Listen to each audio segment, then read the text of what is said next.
আসসালামু আলাইকুম। নিরপেক্ষ নির্বাচন এবং তত্ত্বাবধায়ক সরকারের জন্য প্রয়োজনীয় সংবিধান সংস্করণে আমার পক্ষ থেকে স্বাগতম। তো আজকের বিষয় হচ্ছে যে মোদি হাসিনা বাহাদুরিনে যুবলীগের দল বাহিনী আইএস জঙ্গিবাদ 2015-2016 এবং তার পরবর্তী যে রাজনীতি 2018 সালের রাজনীতি, নির্বাচনের রাজনীতি, তারপর 2020-21-22 সালে যে করোনা ভাইরাস, তারপরে রাশিয়া ইউক্রেন প্রতিযুদ্ধ এবং তারপর যে এই নুরাকুত্তা বিপ্লবী আন্দোলন তথাকথিত ছাত্র আন্দোলন নামে, এগুলো সব কিন্তু জঙ্গিবাদের রাজনীতি এবং জঙ্গিবাদের রাজনীতি কিন্তু আজ পর্যন্ত চলতেছে। জঙ্গিবাদ তখন ধামাচাপা দেওয়া হয়েছে, কারণ তখন ষড়যন্ত্রটা মানুষ ঘৃণা করছে ভারতকে। সেখানে তখন ভারতীয় যে পত্রিকাগুলো ওদের ধামাচাপা দিছে। জঙ্গিবাদ ধামাচাপা দিলে ওটা কিন্তু ওরা টিকে রাখছে। ওটার যে উদ্দেশ্য ছিল যে রংপুর থেকে বাংলা শাসন করা। ভারত তো বর্তমানে বেরুবাড়ি থেকে বাংলা শাসন করে, শেখ মুজিব বেরুবাড়ি দিয়ে গেছেন ভারতকে, তো বেরুবাড়ি থেকে বাংলা শাসন করে। তো ওদের তখন পরিকল্পনা ছিল রংপুর থেকে ভারত শাসন করবে, কিন্তু রংপুরে কিন্তু কৃষক হত্যা হয়েছে। ওরার যে কুমতলব কিন্তু আজও আছে এবং সেটা কিন্তু আমার বিরুদ্ধে প্রফেশনাল মামলার মাধ্যমে।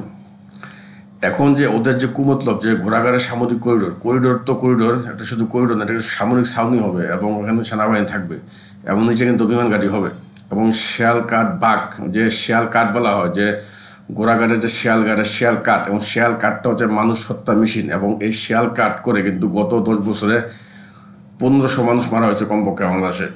এবং আমাদের এলাকাতে তেজগাঁতে ধুনিয়া এলাকা, তারপর রংপুরে ঘোড়াঘাটে, সব মিলে ঢাকা ভার্সিটিতে জুলাই গণহত্যাতে, করোনা ভাইরাসে, সব মিলে কিন্তু 1500 মানুষের হত্যা হয়েছে।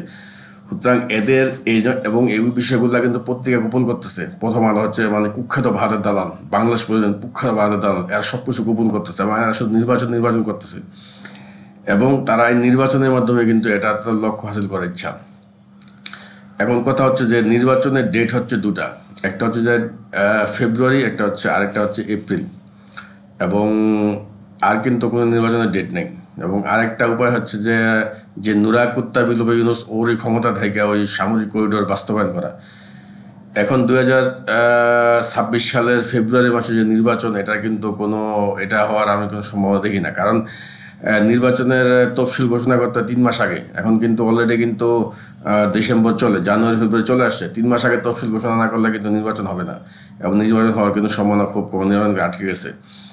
এবং এপ্রিলে নির্বাচন হওয়ারও তেমন কোনো সম্ভাবনা নাই, কারণ এপ্রিল হচ্ছে এটা 2018 সালের সমঝোতা আলোকে হবে। এবং 2018 সালের যে সমঝোতা, ওখানে কিন্তু আবার অন্যরকম, ওটা কিন্তু আরো অন্যরকম সমঝোতা ছিল। 2024 সালে তথাকথিত ছাত্র নামে যে সমঝোতা হয়েছে, এটার মাধ্যমে কিন্তু এই ফেব্রুয়ারি নির্বাচন হওয়ার কথা এবং 2018 সালের নির্বাচন আলোকে কিন্তু সমঝোতা আলোকে কিন্তু এপ্রিলে নির্বাচন হওয়ার কথা। কিন্তু এপ্রিল নির্বাচন হওয়ার সম্ভাবনা আরও কম, কারণ ওই সমঝোতা বহু আগেই শেষ। ওই রাজনীতি ওটা জঙ্গি কোটা ছিল গ্রামের, আমাদের এলাকার। এবং বর্তমানে তথাকথিত ছাত্র আন্দোলন, এটা জঙ্গি কোটা হচ্ছে নবারুণ বর্ণমালা, এটা হচ্ছে ঢাকা শহরের। এবং নবারুণ বর্ণমালা হচ্ছে কুখ্যাত জঙ্গি কোটা এবং এগুলো কিন্তু সরাসরি অপকর্ম করছে। আমাদের এলাকায় যে 2018 জঙ্গি কোটা ছিল, জঙ্গি কোটা কিন্তু সরাসরি অপকর্ম করে নেই, এরা অপকর্ম করছে এলাকাতে, ছোটোখাটো জমি দখল করছে, মানুষের বাড়ি দখল করছে, আমাদের জমি বাড়ি দখল করছে। কিন্তু এরা যে মানে হত্যা, গুম, সন্ত্রাস, এগুলা সিরিয়াল কিলিং করছে, ওখানে আওয়ামী লীগের মানুষ করছে এবং ওরা তখন পুলিশের মাধ্যমে এবং এর মাধ্যমে হয়েছে, নেতাদের মাধ্যমে হয়েছে। কিন্তু জঙ্গি কোটা কিন্তু সরাসরি কিছু করে নেই। এই যে এখানে যে নবান্ন বর্ণমালা জঙ্গি কোটা কিন্তু সরাসরি কিন্তু ঢাকা ভার্সিটির গণহত্যাতে কিন্তু তাজা গণহত্যাতে জড়িত ছিল। এখন বিষয় হচ্ছে যে ফেব্রুয়ারি মাসে তো কোনো মতেই হবে না এবং এপ্রিলও তো হওয়ার সম্ভাবনা আরও কম, কারণ ওই সময় এখন নাই, সময় নতুন করে করা হয়েছে ভারতের স্বার্থকে অগ্রাধিকার দিয়ে। এবং তৃতীয় একটা আছে যে ইউনূসকে, নুরাকুত্তা বিপ্লবী ইউনূস, যে লোক বেহায়া, যে লোক দেশ বেচতে বাংলাদেশে আসে খাওয়ার জন্য, যে লোককে আমেরিকা নিজের লাথি মারছে কোম্পানি থেকে, ও লোকের তো কোনো বেহায়া লজ্জা নাই, ও খাওয়ার জন্য হা করে থাকে, তো ভারতে দালালি করে, হাসিনা দালালি করে, তো ওর মাধ্যমেই ঘোড়াঘাট সামরিক করিডোর করাত। এই 3টা উপায়ের মধ্যে কোনো উপায় হবে না, কারণ ইউনূসের নিয়োগ অবৈধ। আমার ইউটিউব ভিডিওতে আমি বলেছি, ইউনূসকে যারা এয়ারপোর্টে বরণ করতে গেছে, ওখানে ছাত্রলীগ ছিল, বিএনপি ছিল, ছাত্রতার বাংলা ব্লগার ছিল, কুকি চিনা, যারা ভারতের দালাল, যারা বাংলা সন্ত্রাসী, জঙ্গি সন্ত্রাস করে পার্বত্য চট্টগ্রামে। সুতরাং ইউনূস কিন্তু নুরাকুত্তা বিপ্লবী এবং ইউনূস কিন্তু জীবনও পারবে না তাকে, সে যে বৈধ এটা প্রমাণ করতেছে। আদালতের মাধ্যমে কিন্তু 2024 সালে নির্বাচন আটকে যাবে, 2026 সালে ফেব্রুয়ারি নির্বাচন আটকে যাবে, সালে এপ্রিলে নির্বাচন আসতে যাবে এবং ইউনূসের মাধ্যমে কিন্তু গোড়াঘাট সামরিক করিডোর হওয়ার কোনো সম্ভাবনা নাই।